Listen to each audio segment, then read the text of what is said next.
Good evening, എല്ലാവർക്കും നമസ്കാരം. ഇന്ന് ബുധനാഴ്ച ദിവസമാണ്. നമ്മളൊരു നേച്ചർ അവയർനെസ് ആണ് ചർച്ച ചെയ്യുന്നത്.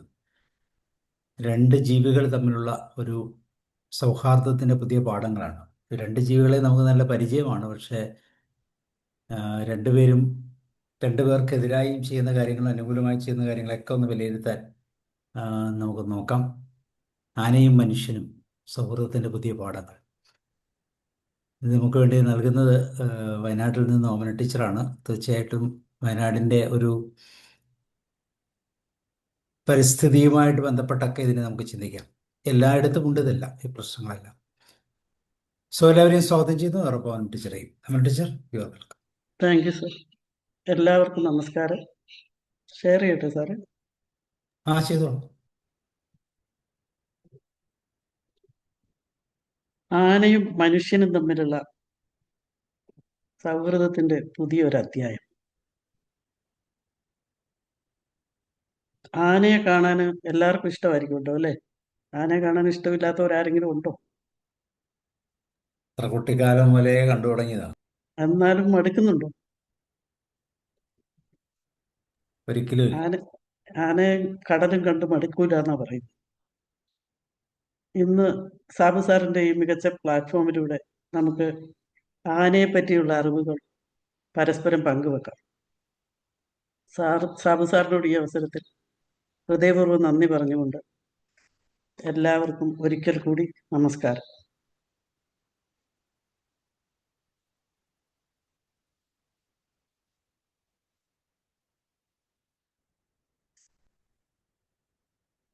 ഇത് പണ്ട് സ്ഥിരമായി കാണുന്ന ഒരു കാഴ്ചയായിരുന്നു. ഞങ്ങളുടെ വീടിന്റെ വാതിൽക്കൽ കൂടെ ആന എപ്പോഴും പോകുമായിരുന്നു. അങ്ങോട്ടൊരു കൂപ്പുണ്ട്. കൂപ്പിൽ മരം പിടിക്കാൻ ആന പോകുമ്പോൾ ചാച്ചൻ ഇങ്ങനെ പഴക്കൊല കൊടുക്കുന്നത് സ്ഥിരമായി കണ്ടിട്ടുണ്ട്. അപ്പം ഈ ചിത്രം വെറും ഒരു ചിത്രമല്ല, മറിച്ച് മനുഷ്യനും മൃഗവും തമ്മിലുള്ള നിസ്വാർത്ഥമായ സ്നേഹത്തിന്റെ തെളിവാണ്. സകല ജീവജാലങ്ങൾക്കും സ്നേഹം നൽകേണ്ടതുണ്ടെന്ന വലിയ പാഠമാണ് ഇതിലൂടെ നമ്മൾ പഠിക്കുന്നത്. സേവനം എന്ന് പറയുമ്പോൾ മനുഷ്യരെ മാത്രം പരിഗണിച്ചാൽ പോരാ, പ്രകൃതിയിലുള്ള എല്ലാ ജീവജാലങ്ങളെയും പരിഗണിക്കുന്ന സേവനമാണ് നമുക്ക് ആവശ്യം. അതാണ് ഈ ചിത്രം നമ്മളെ ഓർമ്മിപ്പിക്കുന്നത്. ഇങ്ങനെയുള്ള ഒരു രീതി നമുക്ക് ഇപ്പൊ കാണാൻ പറ്റൂല. കാരണം നമ്മുടെ വീടിന്റെ ഭാഗത്തൂടെ ആന പോകുമ്പം നമ്മൾ കൊണ്ടുപോയി ആന പഴക്കൊല കൊടുക്കുന്നതൊക്കെ പണ്ടായിരുന്നു. ഇല്ലേ മാഡം? ആരാ അങ്ങനെ ഇപ്പം ഇങ്ങനെ കൊണ്ട് കൊടുക്കുന്നുണ്ടോ? നമ്മൾ മുറ്റത്തൂടെ റോഡിൽ കൂടെ ആന പോണുണ്ടോ, പഴം കൊടുക്കണമെന്നൊക്കെ നമ്മൾ ശ്രദ്ധിക്കാറില്ല, അല്ലേ? നമ്മുടെ ജീവിത രീതിയും നമ്മുടെ അറ്റ്മോസ്ഫിയറും ഒക്കെ മൊത്തം മാറി. ആനയും മനുഷ്യനും സൗഹൃദത്തിന്റെ പുതിയ പാഠങ്ങൾ. പ്രകൃതിയുടെ വിസ്മയമായ ആന ഒന്നും പ്രതീക്ഷിക്കാത്ത നിസ്വാർത്ഥമായ സ്നേഹത്തിന്റെ അടയാളമാണ് ഈ ചിത്രത്തിൽ കാണുന്നത്. ഒരു മനുഷ്യൻ ആനയുടെ തുമ്പിക്കൈയെ കെട്ടിപ്പിടിച്ച് നിൽക്കുവാണ്. അതൊരു ഭയങ്കര ഒരു അഭിനിവേശമാണ് ആനയോട്, അല്ലെ ആ പ്രകൃതിയിലുള്ള ആ ജീവിയോട്. കരയിലെ ഏറ്റവും വലിയ സസ്തനിയാണ് ആന. ആനകൾ ശാസ്ത്രീയമായി പ്രൊബോസീഡിയ എന്ന സസ്തനി വർഗത്തിൽ ഉൾപ്പെടുന്നു. 2025 ഒരു കണക്കാണിത്. 10 പൊക്കം കൂടിയ 10 ആനകളുടെ. ആനയെ വളർത്തുന്നവരെ പരിചയപ്പെട്ടിട്ടുണ്ടോ, കണ്ടിട്ടുണ്ടോ? അവരെ പരിചയമുണ്ടോ ആർക്കെങ്കിലും? ആനയെ വളർത്താൻ ഭയങ്കര ഇഷ്ടത്തോടെ ആനയെ വളർത്തുന്ന ആളുകളെ ഉണ്ടോ റോയ് സാറെ? വീടിന്റെ അടുത്തന്നെ ടീച്ചറെ. എല്ലാ ജയറാം ആന വളർത്താൻ താല്പര്യമുള്ള ജയറാമ്. പക്ഷെ നമ്മൾ അവരെ അടുത്തറിയുന്നില്ലല്ലോ. നമ്മൾ അടുത്തറിയുന്ന ആരെങ്കിലും ഉണ്ടോ?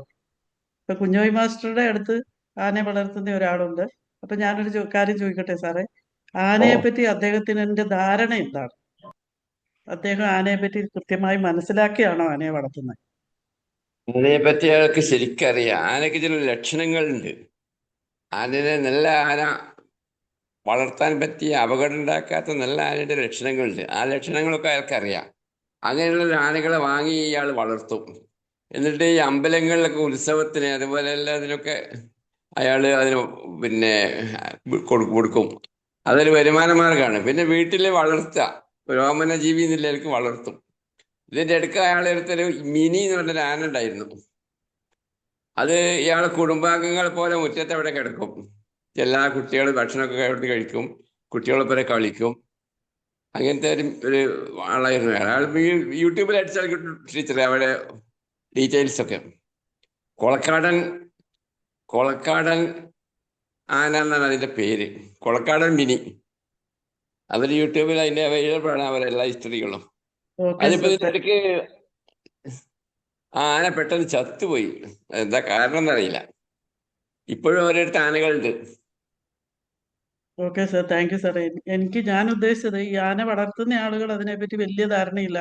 പാപ്പാനെ ഏൽപ്പിച്ച് പാപ്പാനങ്ങ് വളർത്തും, ബാക്കി കാര്യങ്ങളൊക്കെ ഇവർ ചെയ്തു കൊടുക്കും, അങ്ങനെയൊക്കെയാണ് ആയിരിക്കും എന്നാണ് ആയിരിക്കും എന്ന് നേരത്തെ വിചാരിച്ചു. അങ്ങനായിരുന്നു ടീച്ചറെ.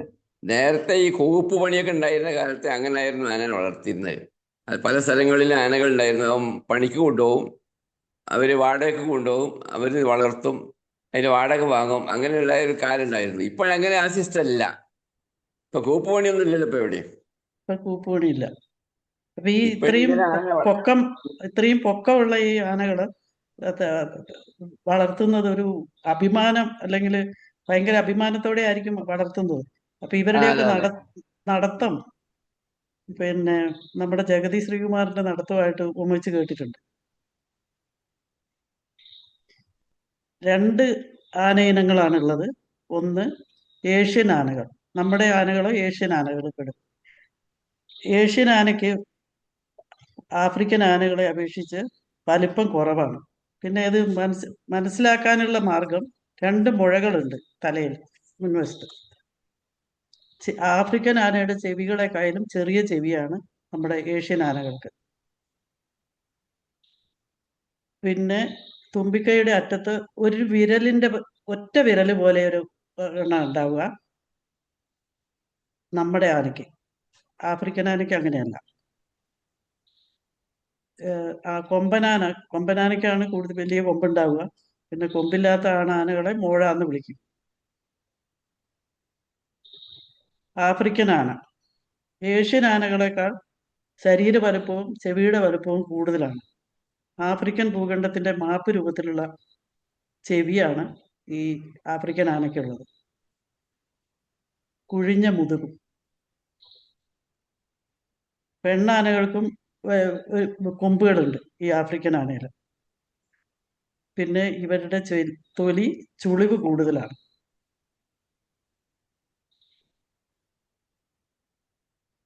ഇത് ആർക്കെങ്കിലും ഓർമ്മയുണ്ടോ റോയി സാറേ? പഴയ ഒരു കഥയുണ്ട് പിള്ളേർക്ക്, ഞാനൊക്കെ പഠിച്ചിട്ടുണ്ട് എനിക്ക് തോന്നുന്നു. നമ്മളൊക്കെ 1-ാം ക്ലാസ്സിലൊക്കെ പഠിക്കുമ്പോൾ തയ്യൽക്കാരന്റെ അടുക്കൽ നിന്ന് എന്നും പഴം കൊടുത്തുകൊണ്ടിരുന്നു. ഒരു ദിവസം പഴം കൊടുക്കാതെ അവനൊരു കുത്തു കൊടുത്തു. ഉടനെ തിരിച്ചു വന്നപ്പോൾ ആന വെള്ളം ചീറ്റി അവനെ നനച്ചതായിട്ടുള്ള ഒരു കഥ. അത് നമ്മളെല്ലാരും പഠിച്ചതാണ്. അത് എത്ര കാലം ആയാലും നമ്മളെപ്പോ വർഷങ്ങൾ കഴിഞ്ഞാലും മറന്നു പോകാത്ത ഒരു കഥയാണ്. അപ്പൊ ആ ഒരു ദിവസം എല്ലാ ദിവസവും ആനയ്ക്ക് പഴം കൊണ്ടുവച്ച് കൊടുത്തോണ്ടിരുന്നു. പണ്ടൊക്കെ ആളുകൾ ഇങ്ങനെ ഞാൻ ആദ്യം കാണിച്ച പടം പോലെ പഴം കൊടുക്കുന്ന ഒരു ഭയങ്കര ഇഷ്ടമുള്ള കാര്യമായിരുന്നു ആനയ്ക്ക്. പക്ഷെ ഒരു ദിവസം സത്യം പറഞ്ഞാൽ ടൈലർ മറന്നുപോയതാ പഴം മേടിക്കാൻ.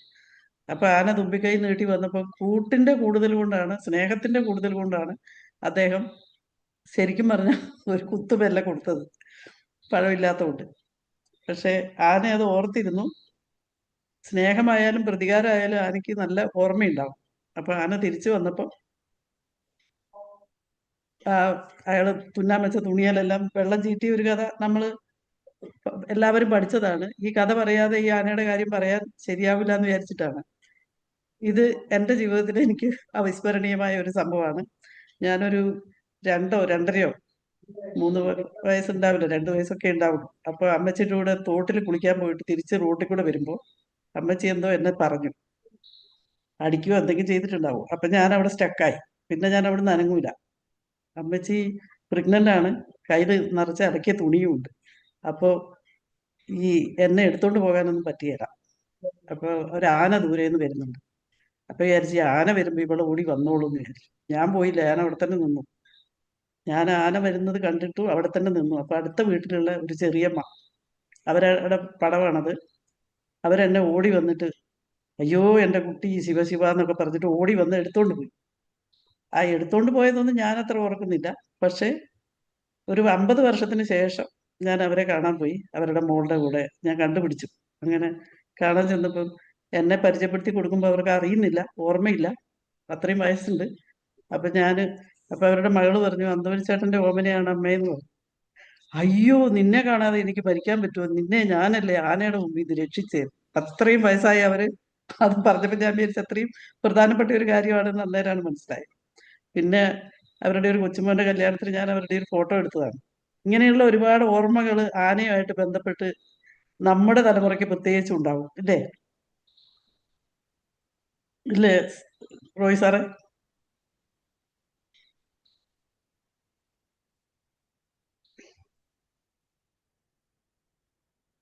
ശരീര താപനില നിയന്ത്രണം.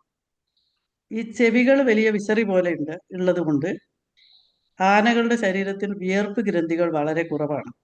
വിയർപ്പ് ഗ്രന്ഥികൾ ഇല്ലെന്ന് തന്നെ പറയാം. നഖങ്ങൾക്ക് ചുറ്റുമുള്ള പ്രത്യേക ഗ്രന്ഥികളിൽ മാത്രമാണ് ഈർപ്പമുള്ളത്. അതുകൊണ്ടാണ് വെയിലത്ത് നടക്കുമ്പോൾ ശരീരം തണുപ്പിക്കാൻ ബുദ്ധിമുട്ട് നേരിടുന്നതും തണലും വെള്ളവും തപ്പിയാണ് അവർ നടക്കുന്നത്. അതുകൊണ്ട് തന്നെയാണ് ഇവര് നാട്ടിൽ ജീവിക്കാൻ പറ്റുന്ന ഒരു മൃഗമല്ല. കാട്ടിൽ തന്നെ തണലും വെള്ളവും കൃത്യമായി ഉള്ളിടത്ത് മാത്രമേ ഇവർക്ക് ജീവിക്കാൻ പറ്റുള്ളൂ. ചൂട് കുറയ്ക്കാനായി ചെവികൾ വിശറി പോലെ വീശുന്നു. വലിയ ചെവികളിലെ വിപുലമായ രക്തക്കുഴലുകൾ വഴി രക്തം തണുപ്പിക്കുകയും അത് ശരീരത്തിലുടനീളം സഞ്ചരിച്ച് ആകെ താപനില കുറയ്ക്കുകയും ചെയ്യുന്നു. ഇങ്ങനെയാണ് ആന അതിജീവിച്ചു പോണത് വെയിലത്ത്. ചെവി ആട്ടുമ്പോൾ ബ്ലഡ് അവിടെ വന്നിട്ട് ആ ബ്ലഡ് തണുത്തിട്ട് ആ ബ്ലഡ് ശരീരത്തിൽ എല്ലാ ഭാഗത്തേക്കും പാസ് ചെയ്യുമ്പോഴാണ് ഇവർക്ക് കുറച്ച് ആശ്വാസം കിട്ടുന്നത്.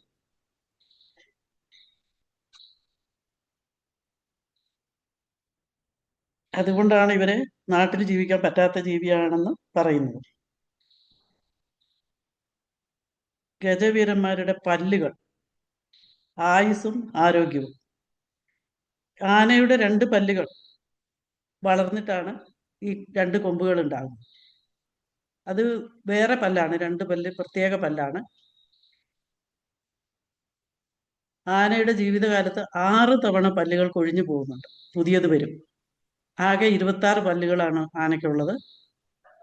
ഇത് ഉപയോഗിക്കുന്നത് ഈ കൊമ്പ് ഉപയോഗിക്കുന്നത് മരത്തിന്റെ തൊലി ഉരിക്കാനും മണ്ണ് കുഴിക്കാനും മറ്റു മൃഗങ്ങളിൽ നിന്ന് തുമ്പിക്കൈക്ക് കണ്ടില്ലേ, ആ തുമ്പിക്കൈയുടെ 2 വശത്തും അതിനെ പ്രൊട്ടക്റ്റ് ചെയ്തുകൊണ്ടാണ് ആ കൊമ്പുള്ളത്. ആയുസിൽ 6 തവണ പല്ല് മാറി മാറി വരുമെങ്കിലും അവസാനത്തെ സമയം വരുമ്പോഴത്തേക്ക് ആനയ്ക്ക് പല്ലിന്റെ തേയ്മാനം കൊണ്ട് ഭക്ഷണം ചവച്ചരച്ച് കഴിക്കാൻ പറ്റാത്ത അവസ്ഥ വരുന്നുണ്ട്. അപ്പം ആനയ്ക്ക് ഭക്ഷണം കുറഞ്ഞിട്ട് ആണ് ചിലപ്പം മരണകാരണമാകുന്നത്. ഭക്ഷണം ചവച്ചരച്ച് കഴിക്കാൻ പറ്റാതെ ആണ് ആന മിക്കവാറും മരിച്ചു പോകുന്നത്. ദീർഘമായ ഗർഭകാലം, 22 മാസങ്ങൾ നീളുന്ന ഗർഭകാലമാണ്. അത് പരിതസ്ഥിതിക്കും വലുപ്പത്തിനും ഒക്കെ അനുസരിച്ച് മാറ്റങ്ങൾ വരാം. ഒരു 19 മുതൽ 22 വരെയുള്ള മാസങ്ങൾ വരാം, വ്യത്യാസമുണ്ട്. കരയിലെ ജീവികളിൽ ഏറ്റവും ദീർഘമേറിയ ഗർഭകാലമാണ്. കരയിലെ സസ്തനികളിൽ ഏറ്റവും കൂടുതൽ ഗർഭകാലം. പിന്നെ ഒരു ആനക്കുട്ടിക്ക് സാധാരണയായി 100 മുതൽ 136 കിലോ വരെ തൂക്കമുണ്ട്. ആനകളുടെ ശരാശരി ആയുസ് 50 മുതൽ 70 വർഷം വരെയാണ്. ശരിയായ പരിചരണം ലഭിച്ചാൽ മാത്രമേ അത്രയും കാലം ജീവിക്കാൻ പറ്റൂ.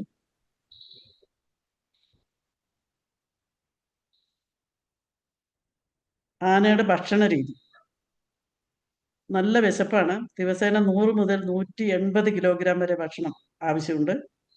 പുല്ല്, ഇല, വേരുകൾ, മരത്തിന്റെ തൊലി എന്നിവയാണ് പ്രിയപ്പെട്ടവ.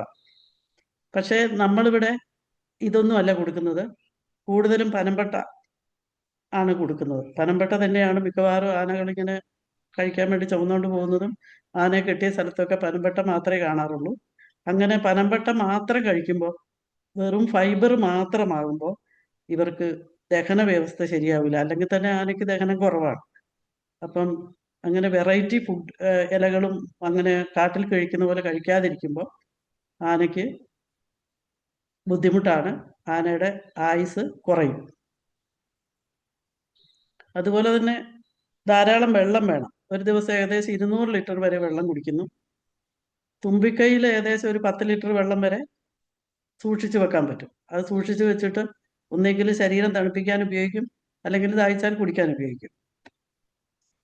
കുറഞ്ഞ ദഹനം. ആന കഴിക്കുന്നത് മുഴുവൻ ദഹിക്കില്ല, കാരണം അത്രയ്ക്കും ചവച്ചരയ്ക്കാൻ പറ്റില്ല ആനയ്ക്ക്.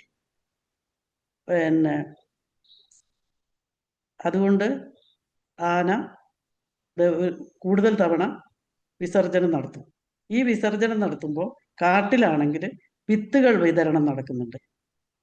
കാട്ടിൽ വീണ്ടും വീണ്ടും മരങ്ങളൊക്കെ വളരാൻ വേണ്ടി ഉള്ള ഒരു പ്രക്രിയയും കൂടി ആയിട്ട് ഇത് നടക്കുന്നുണ്ട്. ശരിയായ ദഹന പ്രക്രിയ തടസ്സപ്പെട്ടാൽ ആനയ്ക്ക് ഇരണ്ടക്കെട്ട് എന്ന മാരകമായ അവസ്ഥ ഉണ്ടാകാം. ഒരു അസുഖമാണ് ഇത്. ചെളിക്കുളി, മഡ് ബാത്ത്. ആന നല്ല വെള്ളത്തിൽ കുളിച്ചു കഴിഞ്ഞിട്ട് പോയിട്ട് ചെളിയിൽ ഉരുളും. അപ്പം നമ്മൾ വിചാരിക്കും ആനയ്ക്ക് പിന്നെ വൃത്തിയില്ലാന്ന് വിചാരിക്കും. പക്ഷെ അതല്ല, ആനയ്ക്ക് ചെളിയിലും വെള്ളത്തിലും കിടന്നുരുളാൻ വലിയ താല്പര്യമാണ്. ഈ ചൂടാണ് പ്രശ്നം. കറുത്ത ചർമ്മമുള്ള ആനകൾക്ക് ചൂട് പെട്ടെന്ന് ആഗിരണം ചെയ്യപ്പെടുന്നതിനാൽ ചൂട് സഹിക്കുക പ്രയാസമാണ്. ഈ ചെളി ചർമ്മത്തിന് മേൽ ഒരു പാളിയായി പ്രകൃതിദത്ത സൺസ്ക്രീൻ പോലെ പ്രവർത്തിക്കുന്നു. ഈ ചെളി അവിടെ എത്ര കട്ടിയിലിരിക്കുന്നോ അത്രയും ആനയ്ക്ക് ചൂട് കുറയും. ഇത് വെയിലത്ത് നിന്ന് രക്ഷപ്പെടാനും ഈച്ചകൾ, കൊതുകുകൾ തുടങ്ങിയ പ്രാണികളിൽ നിന്ന് രക്ഷപ്പെടാനുമാണ് ഈ ചെളിക്കുളി. ഇത് ആനയുടെ ഒരു മരുന്ന് പോലെയാണ്. ചെളി ഉണങ്ങി ശരീരത്തെ പിടിച്ചിരിക്കുന്നത് ആനയുടെ ശരീര താപം ദീർഘനേരം കുറച്ചു നിർത്താൻ സഹായിക്കുന്നു. നിന്നുകൊണ്ടുള്ള ഉറക്കം. ആന നിന്നുകൊണ്ടാണ് ഉറങ്ങുക. എന്താ കാരണം എന്ന് വെച്ചാൽ, ഇത്രയും ശരീരഭാരമുള്ളത് കൊണ്ട് ഇതിന് പെട്ടെന്ന് എണീച്ചോടാൻ പറ്റില്ല.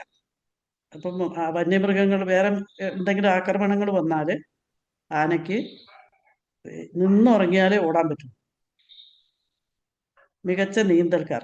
ആനകൾ വളരെ ദൂരം വെള്ളത്തിൽ നീന്താൻ കഴിവുള്ളവരാണ്.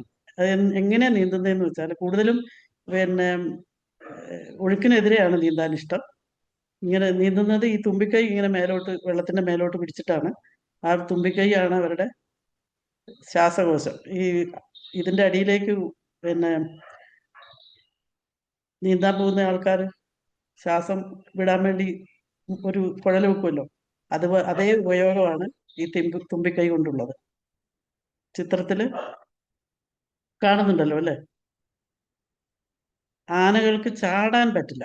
ചാടാൻ പറ്റാത്തത് എന്തുകൊണ്ടാന്ന് വെച്ചാൽ, എല്ലുകളുടെ പ്രത്യേകതയും അമിത ഭാരവും കാരണം ഈ 4 കാലുണ്ടെങ്കിലും ആനയ്ക്ക് ചാടാൻ പറ്റില്ല. ആനയ്ക്ക് വിരലുകളില്ല, നഖങ്ങൾ മാത്രമേ ഉള്ളൂ. ഒരു അപൂർവമായ പാദഘടനയാണ് ആനയുടേത്.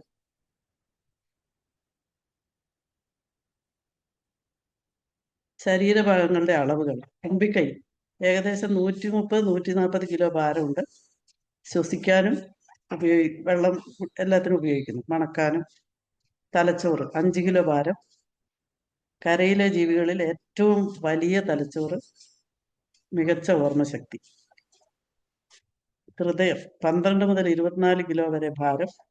നിൽക്കുമ്പോൾ മിനിറ്റിൽ 28 മിടിപ്പ്, കിടക്കുമ്പോൾ 32. കുടല് ഏകദേശം 19 മീറ്റർ നീളം. ഇത്രയും നീളമുണ്ടെങ്കിലും ആനകളുടെ വലിപ്പത്തിനനുസരിച്ച് ഈ നീളത്തിന് വ്യത്യാസം ഉണ്ടാവും. എന്നിട്ടും ദഹനശേഷി കുറവാണ്. ഇതെന്നാന്ന് മനസ്സിലായില്ലേ? ഇതുപോലെ ഒരു ആനക്കൊമ്പ് നമ്മുടെ വയനാട് ജില്ലാ കളക്ടറേറ്റിൽ, കളക്ടറുടെ തൊട്ട് പുറകിൽ, കളക്ടറെ കാണുമ്പോൾ ആനക്കൊമ്പിന്റെ 2 വശത്ത് ആനക്കൊമ്പായിട്ടാണ് കാണുക. ആ രീതിയിൽ ഇരിപ്പുണ്ട്. ഏതോ ഒരു കളക്ടർ സമ്പാദിച്ചു വെച്ചതാണ്. നല്ല അതിന്റെ നിയമപരമായി എടുത്തു വെച്ചതാണ്. പക്ഷേ വേറൊരു കളക്ടർ വന്നപ്പം ഇയാൾ ഇത് മെല്ലെ എടുത്ത് ഇവിടുത്തെ ബംഗ്ലാവിൽ കൊണ്ടുപോയി വീട്ടിൽ കൊണ്ടുപോകാൻ വേണ്ടി പതുക്കെ, ആരും മിണ്ടൂല എന്നാ വിചാരിച്ച, കളക്ടർ അല്ലേ. പക്ഷെ ആളുകൾ ബഹളം ഉണ്ടാക്കി തിരിച്ചു കൊണ്ടുപോയിപ്പിച്ച്. ഈ ആനക്കൊമ്പാണ് ഈ ആനയ്ക്ക് വംശനാശ ഭീഷണി ഉണ്ടാക്കുന്ന ഒരു കാര്യം. അതുകൊണ്ട് തന്നെ വല്ലാതെ വേട്ടയാടൽ ആന മനുഷ്യന്റെ ആർത്തിയിൽ നിന്ന് ആനയ്ക്ക് പിടിച്ചു നിൽക്കാൻ പറ്റാത്ത അവസ്ഥ വരുന്നുണ്ട്. ഭയാനകമായ കണക്കുകൾ. ലോകത്ത് പ്രതിവർഷം ഏകദേശം 20,000-ലധികം ആനകൾ വേട്ടക്കാരുടെ തോക്കിനിരയായത്. വെറും ആനക്കൊമ്പിന് വേണ്ടി മാത്രം ഒരു വംശത്തെ തന്നെ ഇല്ലാതാക്കുന്ന ക്രൂരമായ പ്രവണത.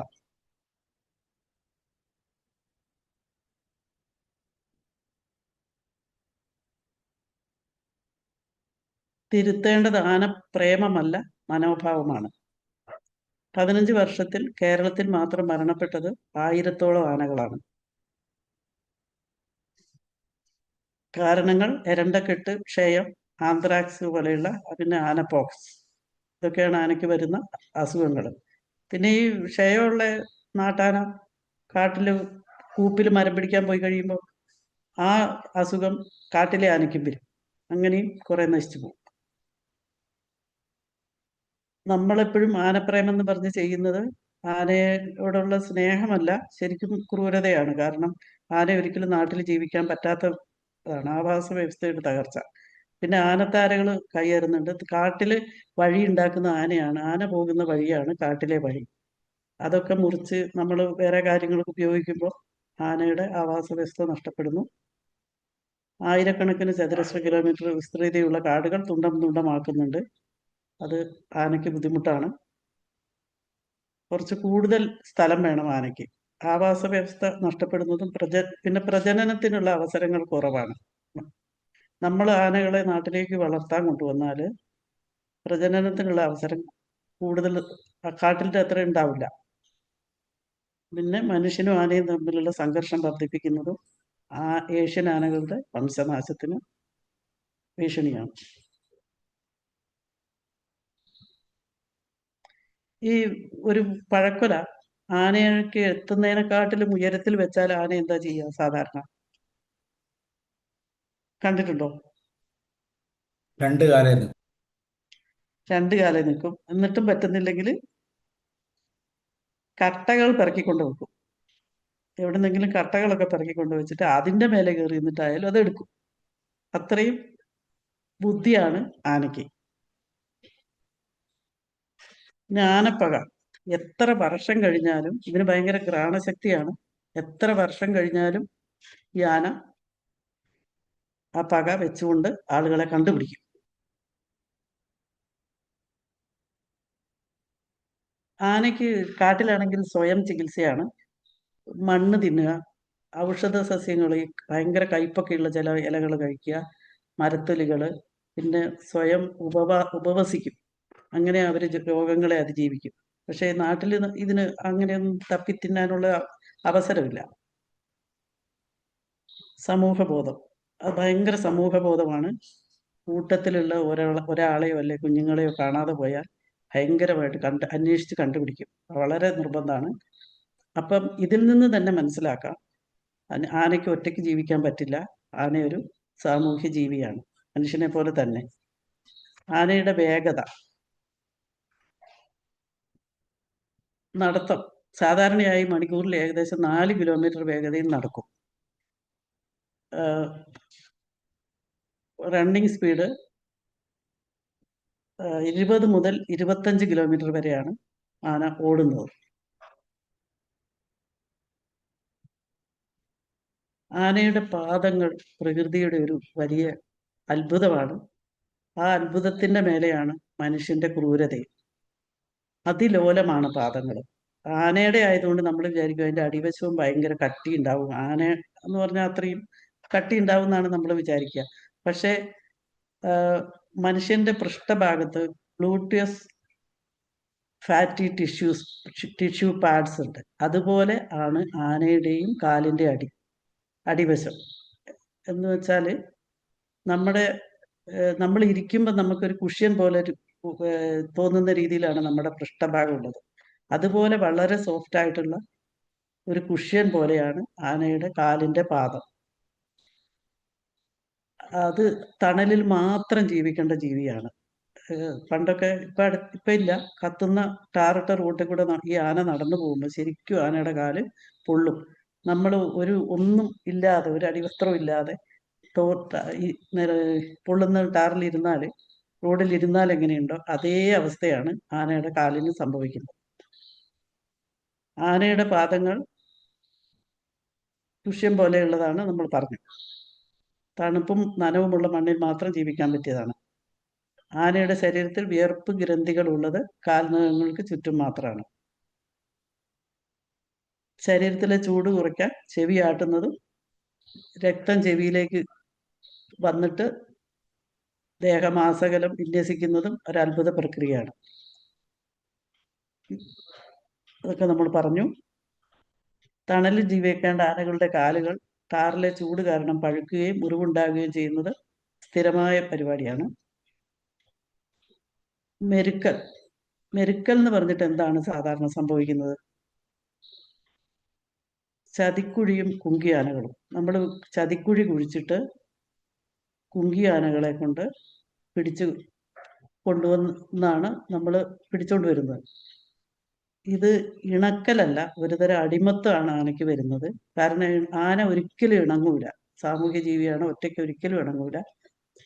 പേടിച്ചിട്ടാണ് ആന അനങ്ങാതെ ഇങ്ങനെ അനുസരിക്കുന്നതിലേക്ക് എത്തുന്നത്, നിവൃത്തിയില്ലാത്തതുകൊണ്ട്.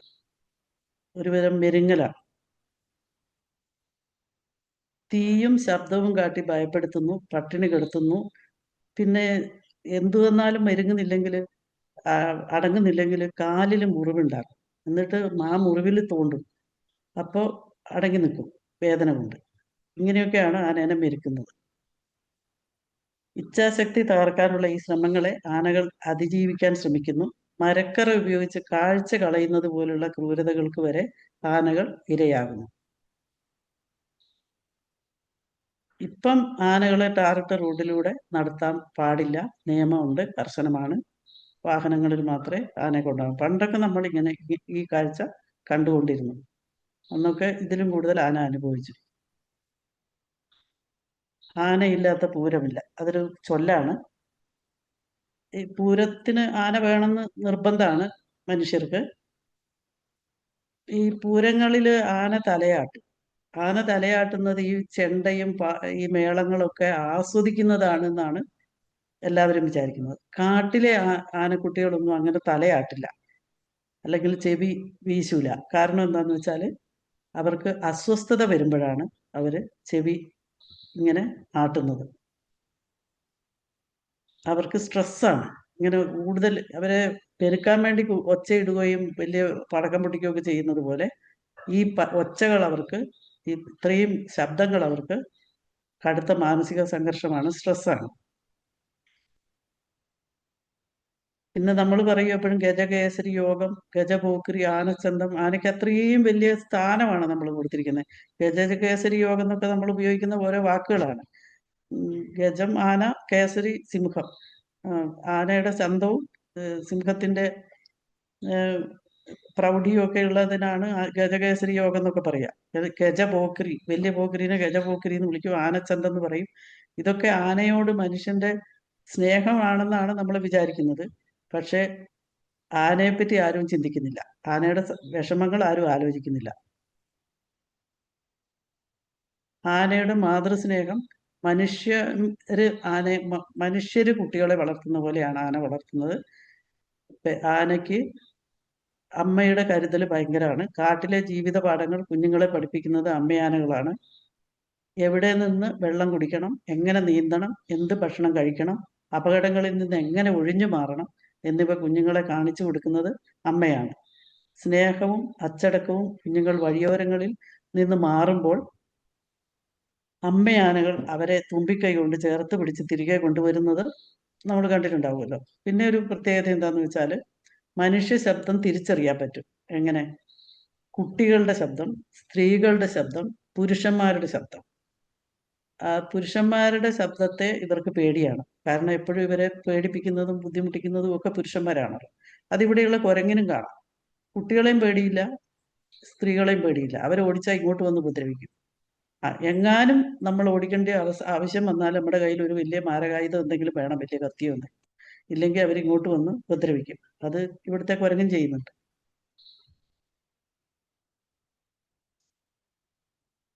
ഇത് മതപ്പാടാണ്. മതപ്പാടിനെ പറ്റി നമുക്ക് ഒരുപാട് തെറ്റിദ്ധാരണകളുണ്ട്. മതപ്പാട് എന്നത് ആനകളിൽ ഉണ്ടാകുന്ന തികച്ചും സ്വാഭാവികമായ ഒരു ഹോർമോൺ മാറ്റമാണ്, ടെസ്റ്റോസ്റ്ററോൺ സർജ്. ഈ സാധാരണ സമയങ്ങളെക്കാളും 60 മടങ്ങ് ഹോർമോൺ വ്യതിയാനം ഈ സമയത്ത് ആനയ്ക്ക് ഉണ്ടാകുന്നു. അപ്പം നമ്മൾ പറയും ആനയ്ക്ക് ഭ്രാന്ത് വരാൻ പോവുകയാണെന്ന് പറയും, അല്ലേ? ഈ മതപ്പാട് കാണുമ്പോൾ ആനയ്ക്ക് ഭ്രാന്താവാൻ പോവുകയാണെന്ന് പറയും. ഈ സമയത്ത് കണ്ടമാനം വെള്ളം വേണം. കാട്ടിലാണെങ്കിൽ എവിടെയെങ്കിലും പോയി ഒത്തിരി വെള്ളം കുടിക്കാം. പക്ഷെ മനുഷ്യൻ എന്താ ചെയ്യാന്ന് വെച്ചാൽ വെള്ളം കൊടുക്കൂല. വെള്ളം കൊടുക്കാതെ ഇരിക്കുന്നതിന് വാട്ടൽ എന്നാണ് പേര്. ഇതിനെ ഒതുക്കാൻ വേണ്ടി, ഉപദ്രവിക്കാതിരിക്കാൻ വേണ്ടി വെള്ളം കൊടുക്കാതെ വാട്ടൽ എന്നൊരു പ്രക്രിയയാണ് മനുഷ്യൻ ചെയ്യുന്നത്. ഇപ്പം മയിൽ പീലി വിടർത്തുന്നതും പ്രകൃതിയിലെ മറ്റ് ജീവികളുടെ ലൈംഗികോത്തേജനവും പോലെ ഇതൊരു സ്വാഭാവിക പ്രക്രിയ മാത്രമാണ്. അപ്പം അതിനെ തിരിച്ച് ഉപദ്രവിക്കുകയാണ് നമ്മൾ ചെയ്യുന്നത്. ഇത് ആനേനെ പിടിക്കുന്നതാണ് ചതിക്കുഴി, അല്ലെങ്കിൽ ഇങ്ങനെ കുങ്കിയാനകളെ കൊണ്ടൊക്കെ പിടിച്ച് നിർബന്ധമായിട്ട് കയറ്റി കൊണ്ടുപോവുകയാണ് ചെയ്യുന്നത്. കാടിന്റെ രാജാക്കന്മാരാണ് ഇവര്. ഇവരെ ഒന്ന് പിടിച്ച് നമ്മൾ കസ്റ്റഡിയിലാക്കി കഴിയുമ്പോൾ നമ്മൾ അവരെക്കാളും വലിയ ആളായി എന്നുള്ളൊരു ചിന്ത വരുന്നുണ്ട് നമുക്ക്. ഇതുകൊണ്ട് പരിസ്ഥിതി സന്തുലിതാവസ്ഥയാണ് ഇല്ലാതാവുന്നത്. മനുഷ്യന്റെ അജണ്ടകളുടെ തടവറയിലാണ് ഈ ആനകളുടെ ഗതികേട്. ഇതാണ് കൃഷി. ഇത് കണ്ടിട്ടുണ്ടാവും അല്ലേ? എല്ലാവരും കണ്ടിട്ടുണ്ടാവുമല്ലോ. സ്വാതന്ത്ര്യം നിഷേധിക്കപ്പെടുന്ന ഓരോ നിമിഷവും അവയുടെ വന്യമായ സ്വത്വത്തിന് ഏൽക്കുന്ന വലിയ മുറിവാണ്.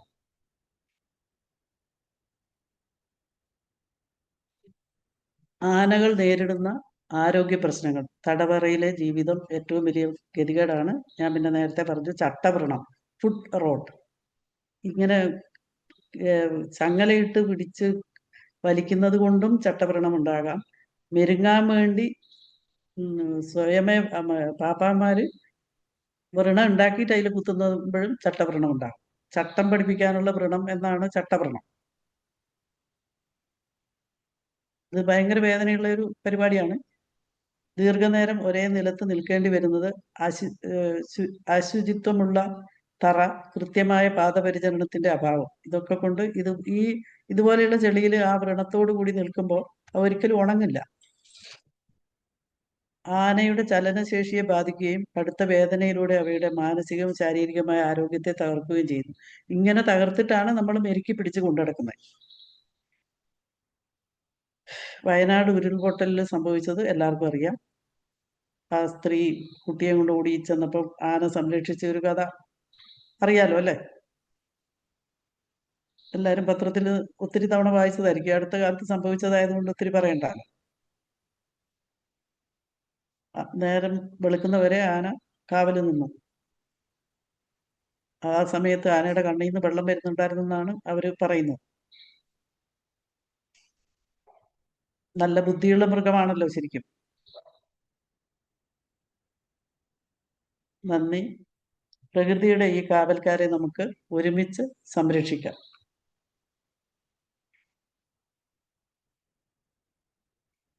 ഈ ആനയ്ക്ക് ആയിരക്കണക്കിന് ഏക്കർ ആവാസ വ്യവസ്ഥ ആവശ്യമുണ്ട്. 20 ആനക്കൂട്ടങ്ങൾ വിചാരിച്ചാൽ ഒരു രാത്രി കൊണ്ട്, 20 പേരുള്ള ഒരു കൂട്ടം വിചാരിച്ചാൽ ഒരു രാത്രി കൊണ്ട് 5 ഏക്കർ കൃഷി നശിപ്പിക്കാൻ പറ്റും. നമ്മൾ ഓരോ കൊമ്പന്മാരിങ്ങോട്ട് വരുമ്പോൾ ചക്കക്കൊമ്പൻ, എന്താ അരിക്കൊമ്പൻ എന്നൊക്കെ പേരിടും. അപ്പൊ അതൊക്കെ ശരിക്കും പറഞ്ഞാൽ ഈ ഭക്ഷണം തേടി വരുന്ന കൃത്യമായി ഭക്ഷണം ഇല്ലാഞ്ഞിട്ട് വരുന്നതാണ് എന്നുള്ളതിന്റെ തെളിവാണ്. Thank you very much. Okay, thank you മാം. തീർച്ചയായിട്ടും കാര്യം നമുക്ക് പലതും അറിയാമെങ്കിലും അറിയാൻ പാടില്ലാത്ത ഒത്തിരി കാര്യങ്ങൾ ആ, നമ്മുടെ പ്രകൃതിയുടെ ഏറ്റവും വലിയൊരു സമ്പത്ത് എന്ന നിലയിൽ ആനയിൽ നിന്ന് മനസ്സിലാക്കേണ്ടതും മനുഷ്യനും ആനയും തമ്മിലുള്ള ആ ബന്ധവും എല്ലാം വളരെ കൃത്യമായിട്ട് ഇന്ന് പ്രതിപാദിക്കാൻ സാധിച്ചു. So thank you very much. ആർക്കെങ്കിലും എന്തെങ്കിലും ആനകളെ കുറിച്ചുള്ള കാര്യങ്ങൾ ഷെയർ ചെയ്യാനുണ്ടെങ്കിൽ തീർച്ചയായിട്ടും പറയാം. Sir, good evening, sir. Yes, പറയൂ. Sir, anybody knows what is black ivory coffee? എന്താണത്? Black ivory coffee. ആർക്കെങ്കിലും അറിയാമോ? ഇല്ലല്ലോ, പറയൂ. അതെ, ഈ ആനകളെ ഈ കോഫി ബീൻസ് തീറ്റിച്ചിട്ട്, ഉം.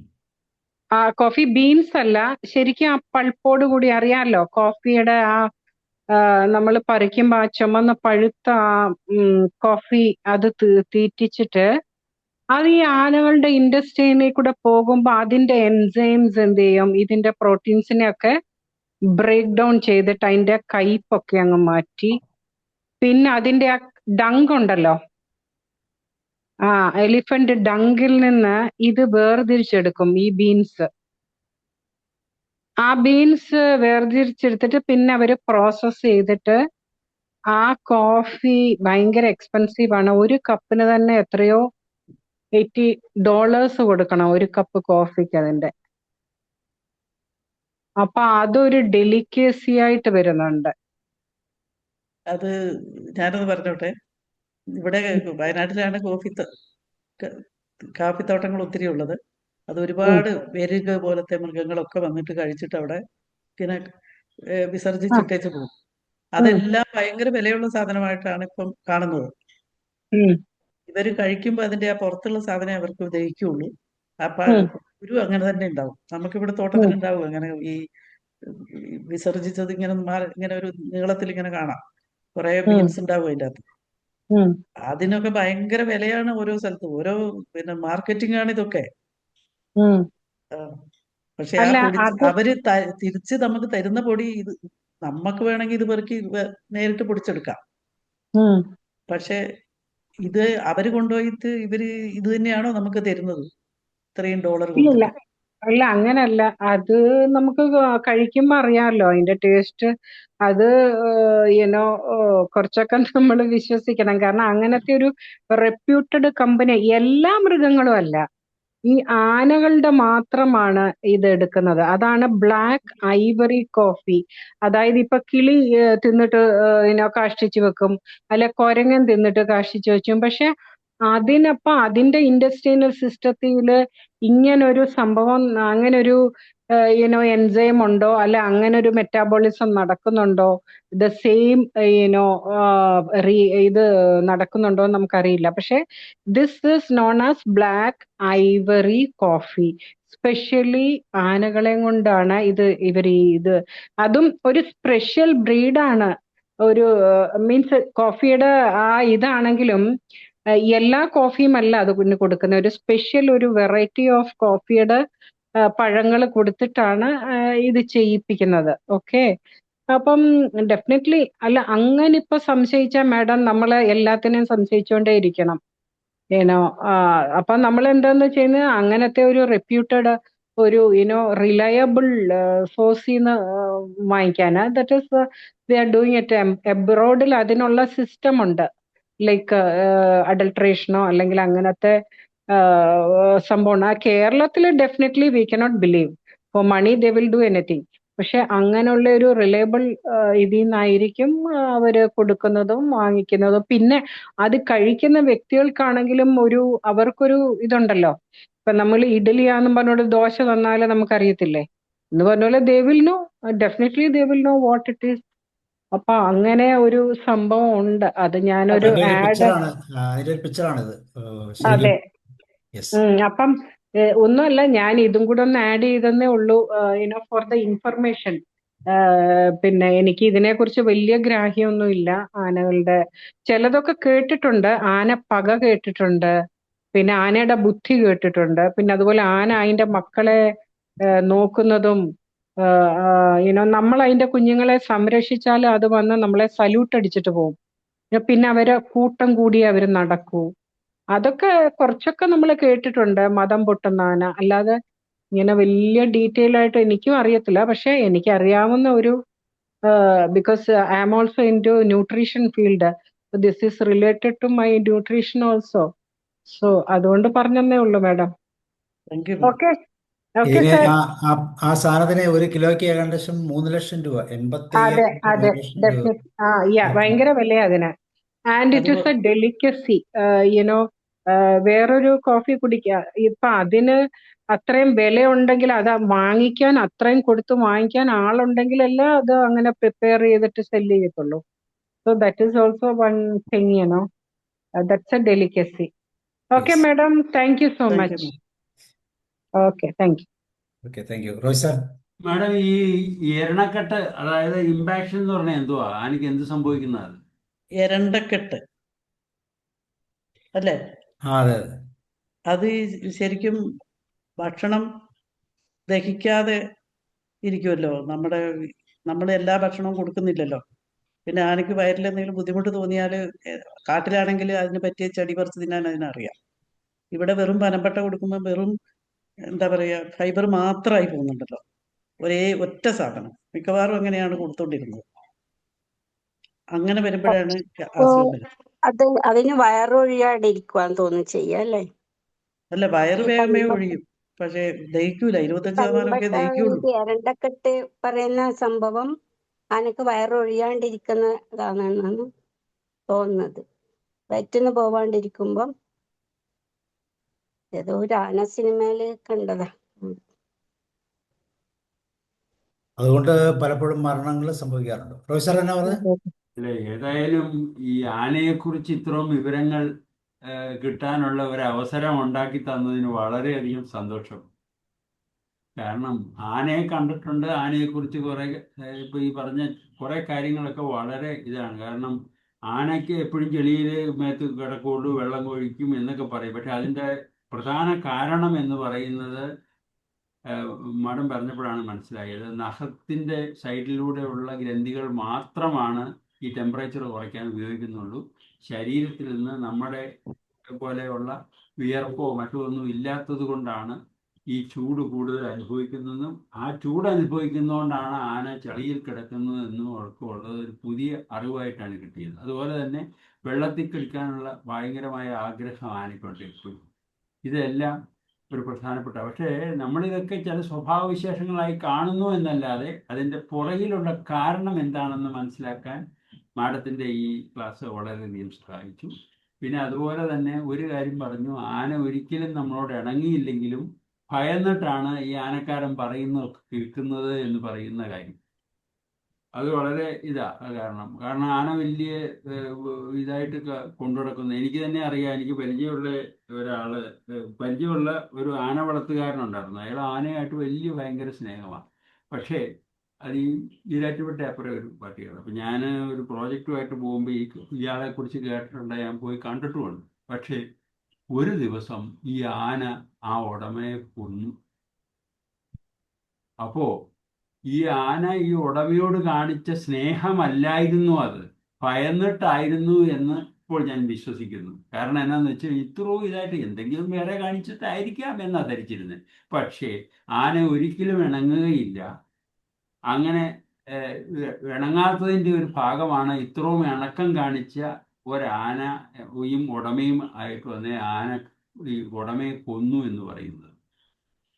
അപ്പോൾ വളരെയധികം പേടി തോന്നുന്ന ഒരു ഭാഗമായിട്ട് തോന്നി. കാരണം അത്ര ഇണങ്ങിയ ഒരാന ആ ആനക്കാരനെ കൊന്നു എന്ന് പറഞ്ഞു കഴിഞ്ഞാൽ അത് ഇതിൻ്റെ ഒരു ഭാഗം എന്താണെന്ന് ഇപ്പോൾ ഇന്ന് മാഡം പറഞ്ഞപ്പോൾ മനസ്സിലായി. ഒരിക്കലും ഇണങ്ങുകയില്ല, ഭയന്നിട്ടാണ്. അതുപോലെ തന്നെ ഒരു ഏഷ്യൻ ആന, ആഫ്രിക്കൻ ആനകളും ഒക്കെ ഡിഫറൻഷിയേറ്റ് ചെയ്തതും. അതുപോലെ ആന എപ്പോഴും ചെവി ആട്ടിക്കൊണ്ടിരിക്കും. അതിൻ്റെ ഒരു പുറകിലുള്ള കഥ എന്താണെന്ന് മനസ്സിലായി. കാരണം ടെമ്പറേച്ചർ മെയിൻറ്റെയിൻ ചെയ്യാൻ വേണ്ടിയിട്ടാണ് അത് ചെയ്യുന്നത്. അങ്ങനെ ആനയെക്കുറിച്ച് ഒത്തിരി കാര്യങ്ങൾ മനസ്സിലാക്കി തരുവാൻ മാഡത്തിൻ്റെ ഈ ക്ലാസ് വളരെയധികം ഉപകരിച്ചു. ആ, അത് വളരെ യൂസ്ഫുൾ ആയിട്ട് കാണുന്നു. കാരണം കാര്യം ആന ഒരു വലിയ അത്ഭുത ജീവിയാണ് എന്നൊക്കെ നമ്മൾ പറയാറുണ്ട്. അതിനെ പുരാണമൊക്കെ ആയിട്ട് ബന്ധപ്പെടുത്തി, അതുപോലെ തന്നെ അമ്പലത്തിലെ ഉത്സവമൊക്കെ ആയിട്ട് ബന്ധപ്പെടുത്തി ഒക്കെ പറയുമെങ്കിലും, അതുപോലെ തന്നെ ഗുരുവായൂർ കേശവൻ മറ്റേക്കുറിച്ച് വളരെയധികം പ്രശംസനീയമായ കുറേ ആനകളുടെ കാര്യമൊക്കെ പറയുന്നു. പക്ഷേ ആനയിൽ ഇങ്ങനെ ചില ഇങ്ങനെയുള്ള വിശേഷങ്ങളുണ്ട് എന്ന് മനസ്സിലാക്കി തരുന്നതിന് മാഡത്തിൻ്റെ ക്ലാസ് വളരെയധികം ഉപകരിച്ചു. വളരെയധികം അഭിനന്ദനങ്ങൾ. Thank you madam. യെസ്. വേറെ ആർക്കെങ്കിലും ഗോകുമാർ സാർ പറയും.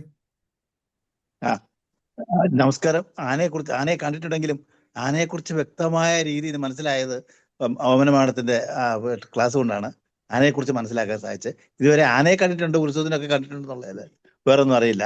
മനുഷ്യൻ അതിന്റെ സ്വാർത്ഥ താല്പര്യത്തിന് വേണ്ടി ഈ മൃഗത്തിനെ, അതിന്റെ ആവാസ വ്യവസ്ഥയെ നശിപ്പിച്ചിട്ട് അതിനെ കൊണ്ടു നടന്ന് ഭയപ്പെടുത്തി അതിനെ കാര്യങ്ങൾ സാധിക്കുന്നു എന്നുള്ളത് തന്നെ. പക്ഷെ മനുഷ്യനായിട്ട് ഇണങ്ങില്ല എന്ന്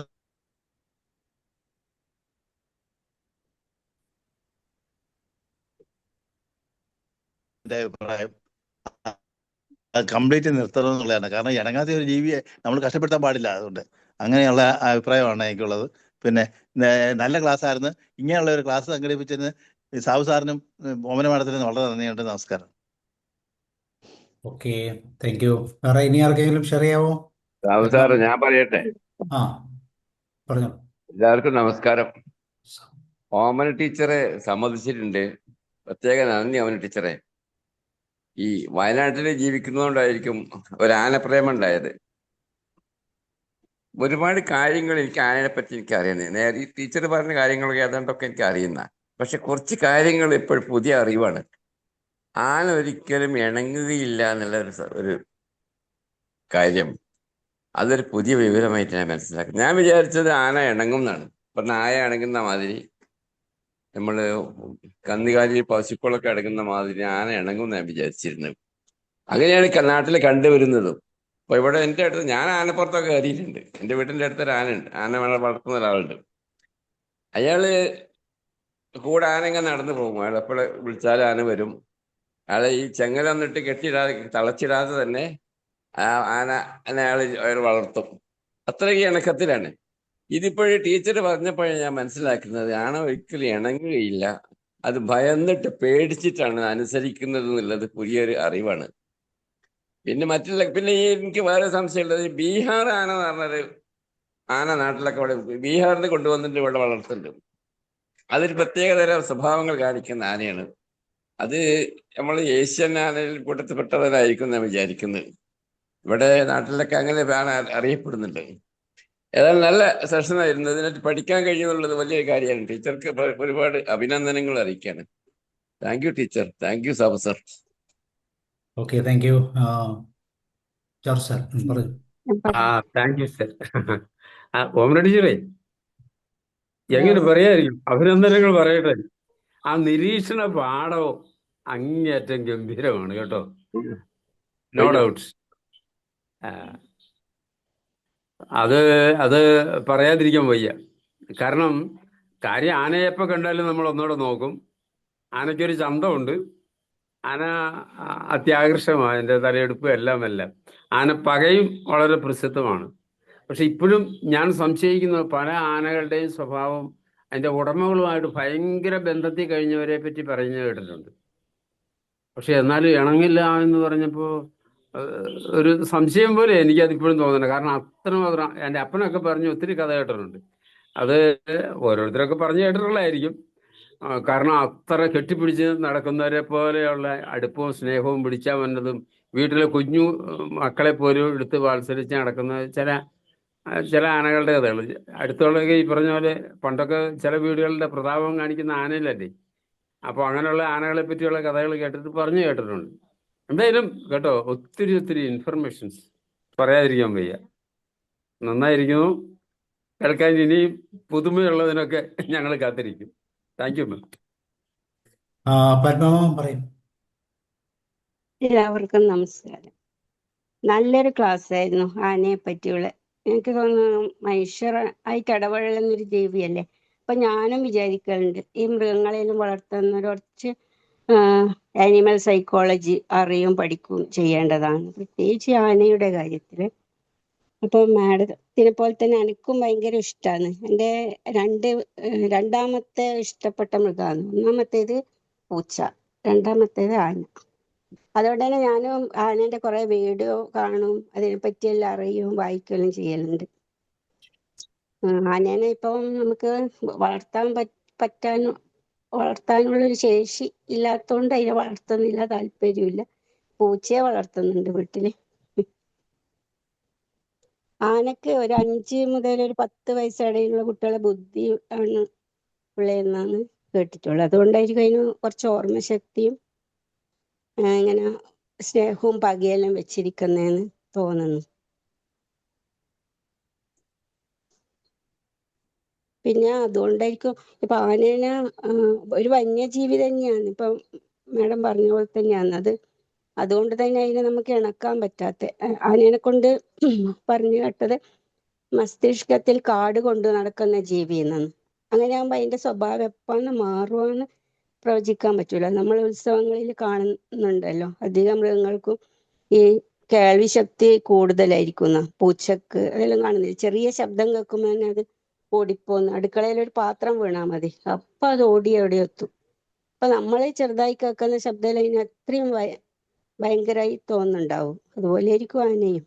അങ്ങനെയുള്ള ആനേനായി ഈ ഉത്സവകാലത്ത് ചൂട് സമയത്ത് മാർച്ച് മാസമുള്ള ഉത്സവത്തിന് വെള്ളം പോലും ശരിക്ക് കൊടുക്കാതെ ലോറിയിലും മറ്റും കയറ്റിക്കൊണ്ടുവന്നത് അയ്യോ എത്രയും സഹതാപം തോന്നുന്ന ഒരു കാര്യം. അതുകൊണ്ട് ഞാനൊന്നിപ്പോ ഉത്സവം കേട്ട ഒരു പേടിയാണ്. ഈ ആനേനെ ഇപ്പോഴൊന്നും പോവലില്ല.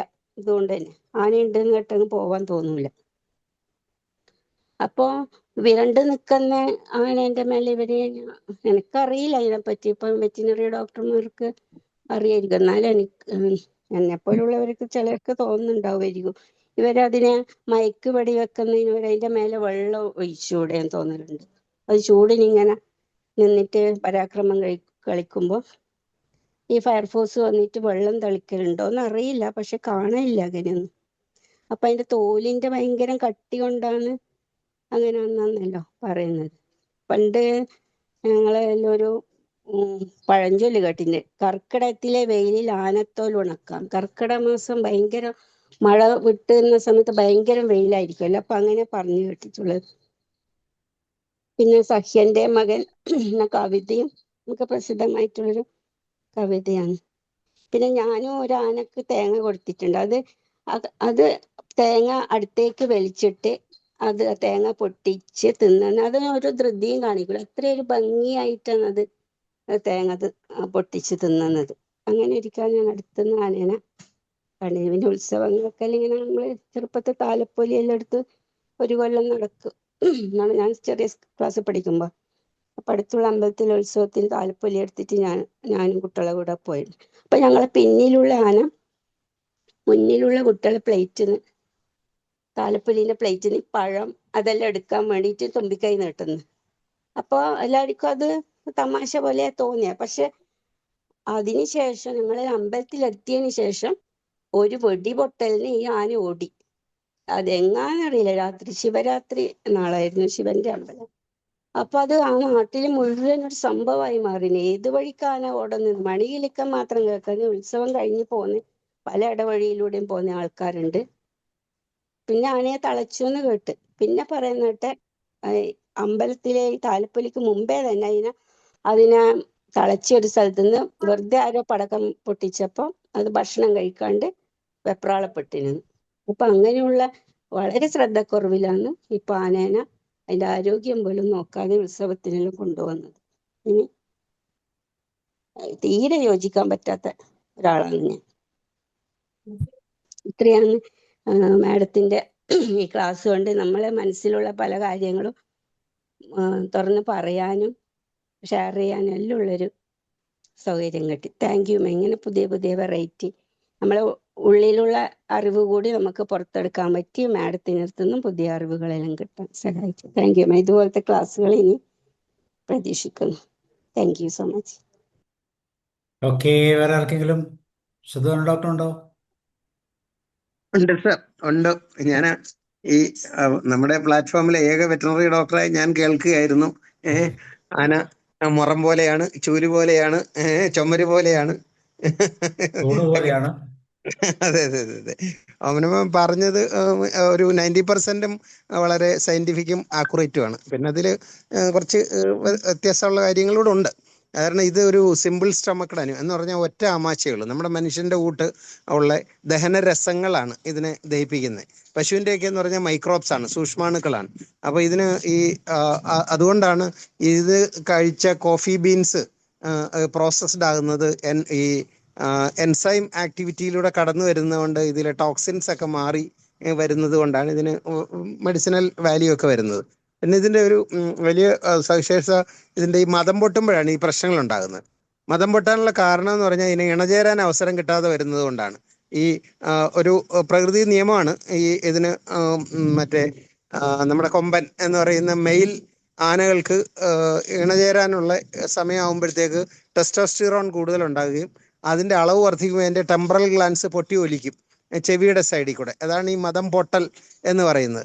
ആ സമയത്ത് അതിനെ ഇണചേരാനുള്ള അവസരം കൊടുത്താൽ മതി, അത് അക്രമാസക്ത ആവില്ല. അപ്പോൾ ഈ കനകം മൂലം കാമിനി മൂലം എന്ന് പറഞ്ഞ പോലെ അവന് ഈ ഇണചേരാനുള്ള വ്യഗ്രതയിലാണ് കിടന്ന് ഈ പരാക്രമം കാണിക്കുന്നതും അങ്ങനെയൊക്കെയുള്ള വലിയ ഇതൊരു ഹേർഡായിട്ട് എന്ന് പറഞ്ഞാൽ ഗ്രൂപ്പായിട്ട് സഞ്ചരിക്കുന്ന സാമൂഹ്യ ജീവിയാണ് ആന. പക്ഷെ ആന അതിലെ ഈ തെമ്മാടികളെ പുറത്താക്കും. ഒറ്റയന്മാരായിട്ട് നടക്കുന്നവർ അങ്ങനെയുള്ളവരാണ്. ഈ ഗ്രൂപ്പിൽ ചേർക്കാതെ അതിനെ കുത്തി ഓടിക്കും. അപ്പോൾ എപ്പോഴും ഈ ടസ്കർ ഒരു കൊമ്പനാന ഇതിന്റെ ലീഡറായിരിക്കും. അപ്പൊ ഈ ഗ്രൂപ്പിന് ചേരാത്ത പ്രവൃത്തി ചെയ്യുന്നവരെ കുത്തി ഓടിക്കുമ്പോഴാണ് ഈ ഒറ്റയാനായിട്ട് നടക്കുന്നതും ഒക്കെ. നാട്ടിൽ തെമ്മാടികളൊക്കെ നടക്കുന്നില്ലേ, ഈ ഒറ്റയാനായിട്ട് നടന്നിട്ട് ആൾക്കാരെ ഉപദ്രവിക്കുകയൊക്കെ ചെയ്യുന്ന പോലെ അവരാണ് ഭീകരന്മാരായിട്ട് ഈ അക്രമം കാണിക്കുന്നതും എല്ലാം. പക്ഷെ ഇപ്പോൾ ഈ ഫോറസ്റ്റുകളിലൊക്കെ ഇതിന് ഭക്ഷണം കിട്ടാതെ വന്നതുകൊണ്ടാണ് അത് നാട്ടിലിറങ്ങി ഈ അക്രമവും പ്രശ്നങ്ങളും ഒക്കെ ഉണ്ടാകുന്നത്. ഈ ജീവികളിൽ ഏറ്റവും കൂടുതൽ ഈ ഘ്രാണശക്തി, മണക്കാനുള്ള ശക്തി ഏറ്റവും കൂടുതൽ. കാരണം അതിന്റെ തലച്ചോറിലെ ഈ ഓൾഫാക്ടറി ലോബ്സ് ഏറ്റവും ഡെവലപ്പ് ചെയ്ത 2 അനിമൽസ് നായും ആനയാണ്. അതുകൊണ്ട് ആനയ്ക്ക് വളരെ ദൂരെ തന്നെ ഒരു 5 കിലോമീറ്റർ അകലെ നിന്ന് തന്നെ ഒരു മനുഷ്യന്റെ മണമൊക്കെ പിടിച്ചെടുക്കാൻ ആനയ്ക്ക് കഴിയും. അതുകൊണ്ട് പഴുത്ത ചക്കയുടെ മണമൊക്കെ ആനയ്ക്ക് വളരെ ദൂരെ നിന്ന് തന്നെ ഈ ആനയ്ക്ക് ഈ മണം പിടിച്ചെടുക്കാനും ഒക്കെ ഉള്ള കഴിവ് വളരെ കൂടുതലാണ്. അതുപോലെ ശബ്ദവും വളരെ സൂക്ഷ്മമായിട്ട് അതിൻ്റെ ഈ വലിയ ചെവി ഫാൻ പോലെ വർക്ക് ചെയ്ത് ശരീരം തണുപ്പിക്കുന്നുണ്ട്.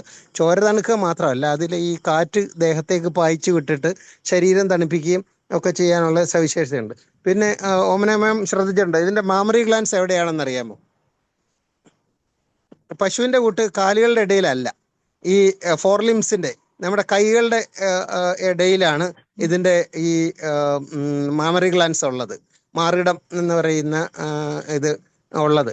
അപ്പോൾ ഈ നമ്മൾ പശുവിനെ കാണുന്നത് പോലെ ഇതിന്റെ കുഞ്ഞുങ്ങൾ വന്നിട്ട് കാലുകളുടെ ഇടയിലുള്ള അകിട്ടിൽ നിന്നല്ല പാല് കുടിക്കുക, കൈകളുടെ ഇടയിലുള്ള അകിട്ടിൽ നിന്നാണ് പാല് കുടിക്കുക. അധികം പേര് ശ്രദ്ധിക്കാത്തൊരു കാര്യമാണത്. അപ്പോൾ അത് അങ്ങനെ. പക്ഷെ ഇത് ഈ അനിമൽസ്, വൈൽഡ് അനിമൽസും ഉണ്ട്, ക്യാപ്റ്റീവ് അനിമൽസ് ഉണ്ട്, ടൈംഡ് അനിമൽസും ഒക്കെ ഉണ്ട്. അപ്പോൾ ഈ ക്യാപ്റ്റീവ് അനിമൽ എന്ന് പറഞ്ഞാൽ നമ്മൾ ഈ പിടിച്ചു കൊണ്ടുവന്ന് ഇണക്കി വളർത്തുന്നത്, പേടിപ്പിച്ചിട്ട് ഇതിനെ കൺട്രോൾ ചെയ്യാൻ പറ്റുള്ളൂ. കാരണം ഈ ആന അതിഭയങ്കര ശക്തിയുള്ള ഒരു ആനയല്ലേ. അപ്പോൾ അതിനെ ഒരു ഈർക്കിലി പോലുള്ള ഒരു മനുഷ്യൻ കൺട്രോൾ ചെയ്യണമെന്നുണ്ടെങ്കിൽ അവനോട് പേടി വേണം. നമ്മുടെ സൈന്യത്തിലൊക്കെ അങ്ങനെയാണല്ലോ. ഈ ലോകം മുഴുവൻ കിടുകിട പറപ്പിച്ച നെപ്പോളിയന്റെ ഹൈറ്റ് എത്രയാണെന്ന് അറിയാമോ? അദ്ദേഹം ഒരു കുള്ളനായ മനുഷ്യനായിരുന്നു. പക്ഷെ അദ്ദേഹം അതിഭീകരമായ കാര്യങ്ങളൊക്കെ ഇപ്പൊ നമുക്കറിയാം.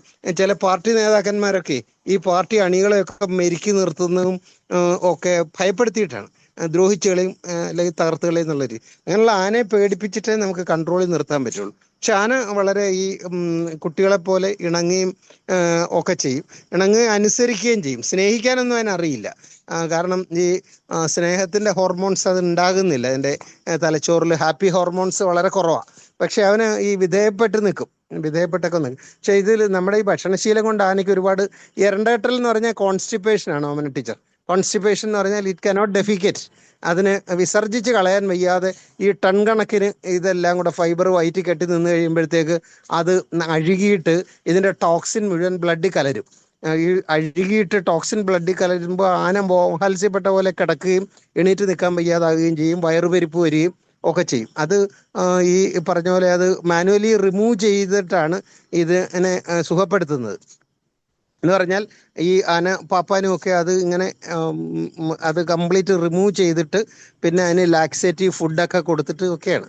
പിന്നെ ഈ ആനയ്ക്ക് സുഖചികിത്സ എന്ന് പറയുന്ന മണ്ടത്തരം കാണിക്കുന്നുണ്ട് ഈ അതിൽ നമ്മൾ ചവനപ്രാശവും അതേപോലെ തന്നെ നമ്മുടെ ഡേറ്റ്സ് ഇല്ലേ, ഈ ഡേറ്റ്സും ഇതും എല്ലാം കൂടെ കൊടുത്തിട്ട് ആനയ്ക്ക് സുഖചികിത്സ എന്നൊക്കെ പറഞ്ഞു കൊടുക്കുന്നു. അത് എന്താ പറയുക, അത് ഫിസിയോളജിക്കലി ആൻഡ് വെറ്ററിനറി സയൻസ് അതിനെ അനുകൂലിക്കുന്നേ ഇല്ല. പക്ഷെ അത് ആചാരം പോലെ ചെയ്യുകയാണ്. പിന്നെ കേരളത്തിൽ ഇപ്പോൾ ആനകളെല്ലാം ഈ വനം വകുപ്പിൻ്റെയാണ്. ഈ അമ്പലത്തിൽ നിൽക്കുന്ന ആനയുടെ കസ്റ്റോഡിയൻ മാത്രമാണ് ഈ ക്ഷേത്രങ്ങൾ. ഇപ്പോൾ ഈ തടിമില്ലുകാർക്കൊന്നും ആനയെ വാങ്ങാനുള്ള നിയമം അനുവദിക്കുന്നില്ല. അപ്പോൾ ഈ ആനകളെ മുഴുവൻ വനം വകുപ്പിൻ്റേതും അതിനെ സൂക്ഷിക്കാൻ വേണ്ടിയിട്ടാണ്. ഗുരുവായൂരിലെ ആനകൾ തന്നെ അങ്ങനെ ആണ്. ഇപ്പം 38 ആനകൾ ഗുരുവായൂർ നിൽക്കുന്നതും വനം വകുപ്പിൻ്റെ ആനകളായിട്ടാണ് അതിനെ നിർത്തിയിരിക്കുന്നതൊക്കെ. അപ്പോൾ ഈ പാലക്കാട് വാളയാർ ഫോറസ്റ്റിലാണ് ആനയുടെ ഈ ക്രിമറ്റോറിയം, ശ്മശാനം.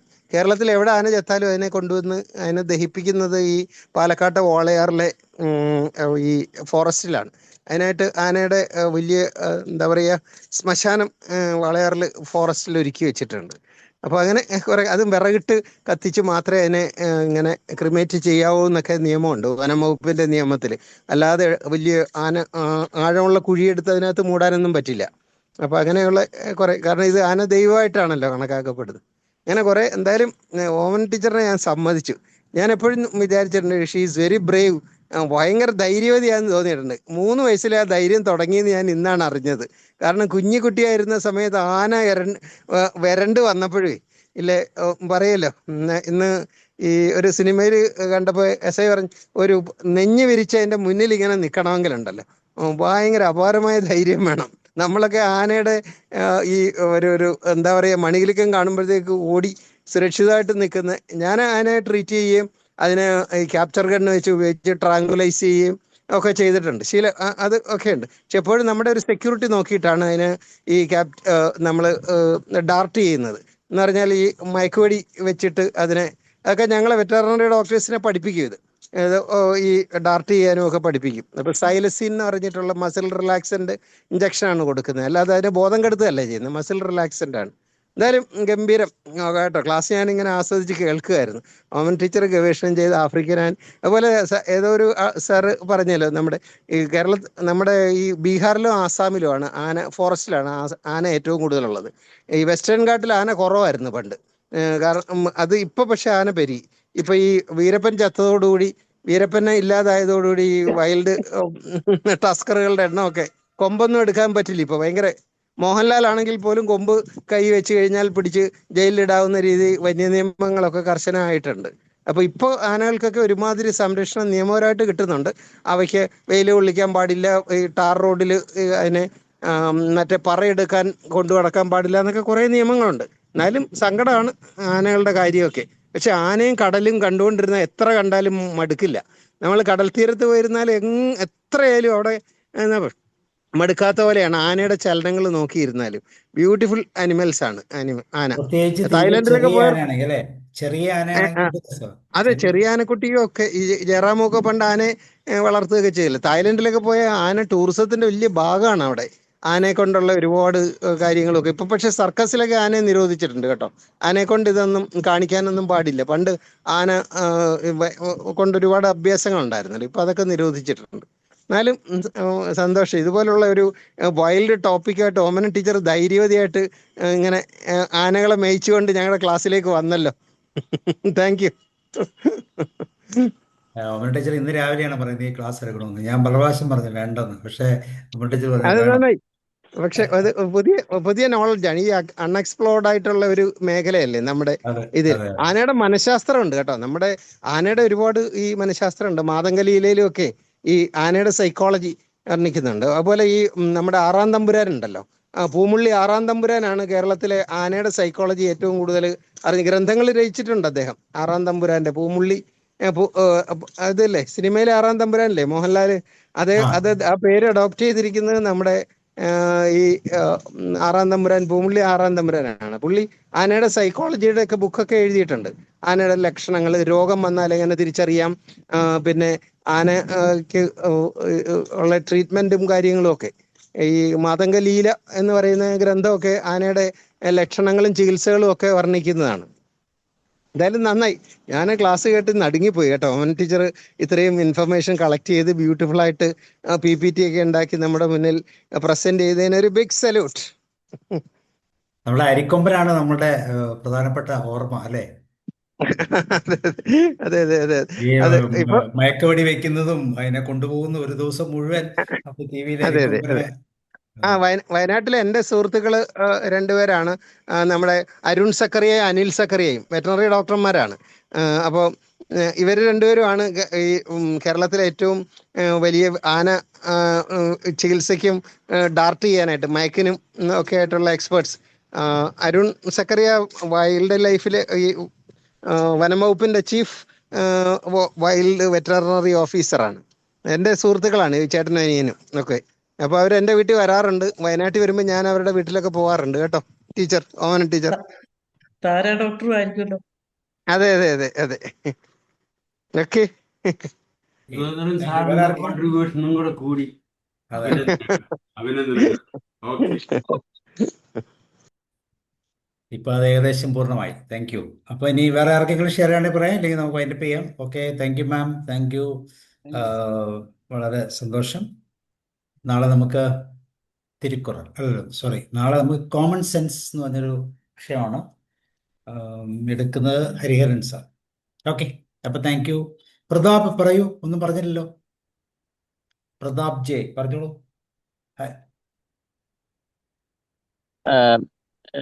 അവന ടീച്ചർ താങ്ക് യു.